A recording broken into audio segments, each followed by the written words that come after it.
As you've seen from the title, I have less than 24 hours to embroider the front and the back of these baseball caps. How did I get here? Let me explain. About a week ago, a friend of mine had asked if I could possibly embroider the baseball caps for their team. So I said, sure, this will be great for me to teach you guys how to do 20 hats all together at the same time and knock it out. Well, we had a few factors. Number one, we had to wait for the hats to finish coming in, so that took a couple days. And then I had to wait. I had just got my embroidery machine, so I was waiting for some training on a 3D puff design, got that done, and then I was waiting on not one, 3 different digitizers. Let's go ahead and take that file into Chroma so we can get it ready for embroidery. Up here at the top, I'm just going to choose this one right here, which is open. You could definitely come up here to file and then choose open. I'm going to grab that file, which is this one right here, and we're going to click on open. The first thing that I want to do is select everything so that way I can size it down. Now with this design too, you can see over on the right hand side, this thing is broke down into so many pieces. So I'm going to go ahead and select everything. I'm going to come all the way over to the right and I'm going to size this down. Now all you simply have to do is save this to your USB and take it over to your machine. Now, let's go over the materials that I'm using for this project. So these are the hats that they supplied. So they supplied my hats right here. They are the Flex Fit, and I have several different sizes. So we have some for the coaches as well as all of the kids. So you can see we have the solid back, and I'm going to show you guys how to put those numbers on the back as well, because I know that's got to be a question somebody's asking, right? If you're here for just the back of the hats, I do have chapters. You can just click on that chapter to get all the way to the back of the hat. If you want to jump right into this project as well, you can just, zoom up to where I'm embroidering the front. For your 3D puff design, you're going to need foam. You can use craft foam. This right here is actually made for cosplay. I'm pretty sure that's how you say it. It is this one right here that is from Hobby Lobby. It's originally $5.99. This is 3 millimeters thick. I've even used the really thin sheets. I think they were 2 millimeter, and I've actually stacked those on top of each other. So you can use foam that's made for embroidery, or you can honestly use whatever foam you would like. So you preferably want to use the color of the thread you're using. So if I was using a royal blue, you'd want to use a royal blue foam behind it because you don't want to be able to see that foam, right? So I'm using white thread today, which is Madeira. I already got it loaded on my machine, and then I've got this one here. This was a huge roll for $5.99, so this is awesome. So I've got that. And then I'm using for my bobbin, if you guys seen my unboxing video, you guys know these are the ones I like. These are from Tech, but use whatever bobbins you want because you're going to go through a couple bobbins. And if I get to a point where I need to change this, I'll actually show you guys how to do that with a hat hoop on, taking it off while you're embroidering, because I've already had that happen once. I'm using 2 hat frames, which came with my Ricoma. So this is super nice because it's going to allow you to swap back and forth between your hats. So you're going to have one on the machine, you're going to hoop up another hat and swap them out. This is just going to keep that workflow going. So that is really, really nice in itself. So I've got these, and I'll show you guys how to hoop up a hat, right? So with these hats in particular, I don't need backing. So these are very well structured, and I was taught that you don't need backing. The needle that I'm currently using for my hat is the 9014. Yes, it's overkill. I know that, but I wanted to just make sure because this was a dense foam. So I went ahead and just went there. You could definitely get away with the 7511 as long as you really slow it down. You want to do around 350, and you can really just get away with the needle that you have in your machine. Like I said, I have overkill, and I just went for the 9014.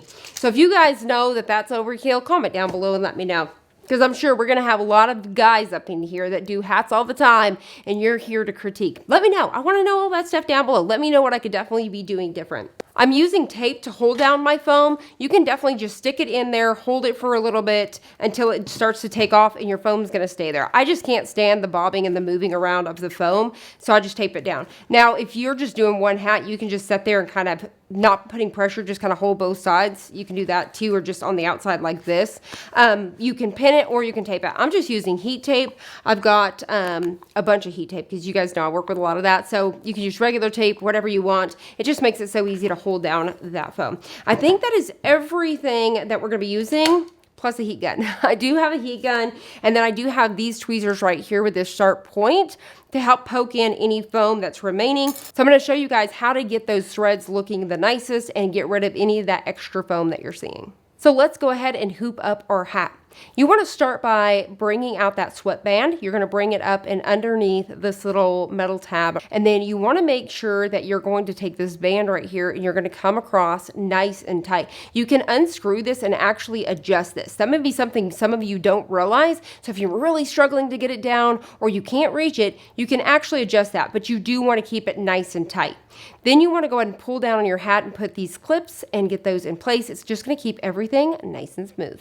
Now let's go ahead and get ready to load this on our machine. I have already attached my arms. It is really, really simple to do so. If you guys want to see a little bit more on that, definitely check out my unboxing. But you're simply just going to go ahead and turn this to the side. You're going to rotate it. You'll kind of hear some clicking and you'll pop this into place. You want to make sure that on those clips, there's 3 of them, that none of them are bouncing or moving around. They should be super firm. I'm just tapping them. I'm not giving no pressure. Just making sure that everything is secure. You can kind of pull on it a little bit. Once you're ready to go, you want to go ahead and make sure and trace. You always want to trace. Even though I'm doing hats over and over again, they get hooped in different spots. So I always make sure I realign that needle every single time and then I just trace. So you're just going to see me trace this out. I'm going to hold it down, trace it again. So I do 2 traces and then we're going to get ready to stitch it out. Now you're ready to go ahead and hit start.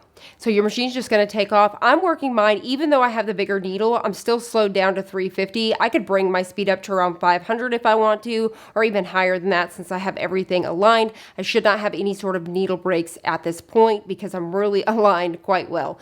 But I'm going to go ahead and let this stitch out, and then I'm just going to continue to keep swapping them out.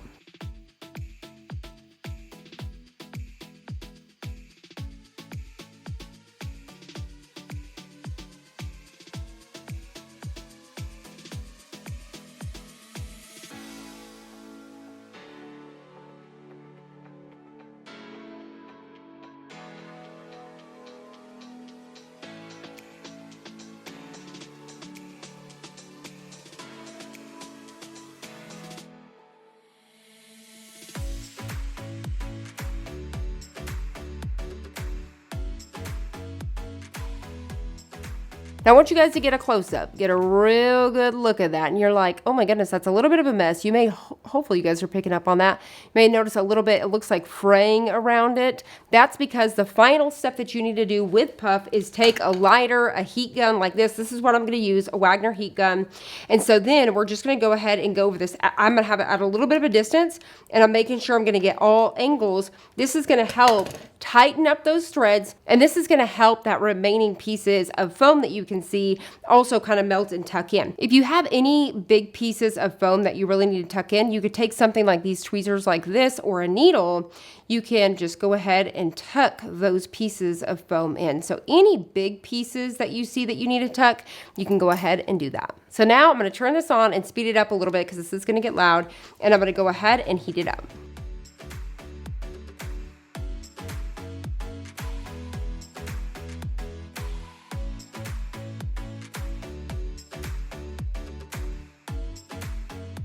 So now hopefully you guys can see how much more cleaner this is. Now, one thing you may notice with these red hats in particular, or any sort of color, just like when we're working with our t-shirts, is that the color of the red may change. That's because that is moisture and it will go back to normal just like this. I've got some here where I've been working on them. So let me show you really quick. So here's one that I did earlier. It's completely dried down so you don't see any more of that red. I'm gonna see if this one's still showing it. It may or may not.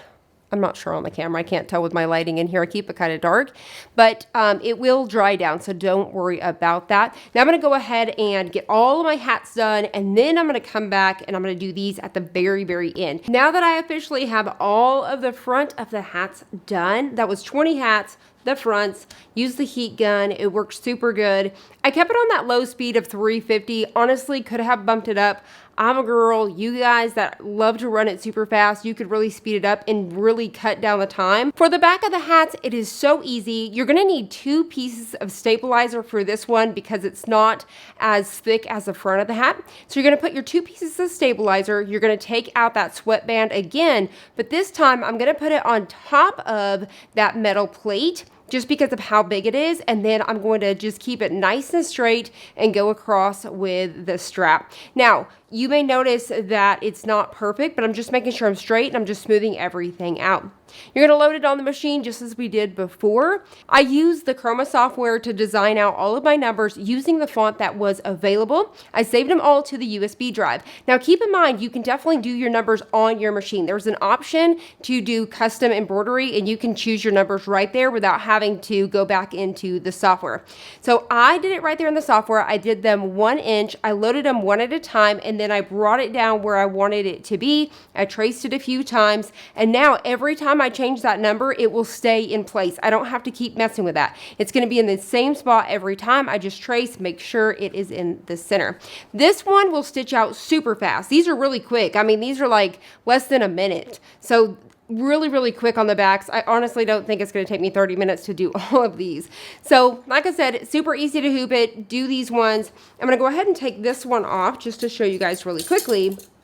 With these ones, they have the tearaway. So where we put the 2 pieces of backing in here, you are just simply going to tear it away. So we're just going to do that, and I'll trim up these pieces of thread here. Put that sweatband back down, and you can see how perfect these are. So I've got another one right here. We've got one. Let me go ahead and pull this one out as well. So we'll go ahead and get this one. Obviously, the number 1's going to be really quick. It's one number. There we have it. And there you guys have it. It is so easy to embroider 20 hats. Once again, I use my Ricoma, no issues whatsoever, front and back of the hat. Once again, keep in mind that the Ricoma will rotate and do, I think, pretty close to the back. It just can't get the back because obviously the opening, but you can do the back of your hats. So I hope you guys have found this helpful in some sort of way. And if you guys want to see more embroidery videos, let me know in the comments below. And make sure you guys subscribe and hit the notification bell so you guys don't miss a thing. So if you only have, oh, that was horrible. These are dangerous.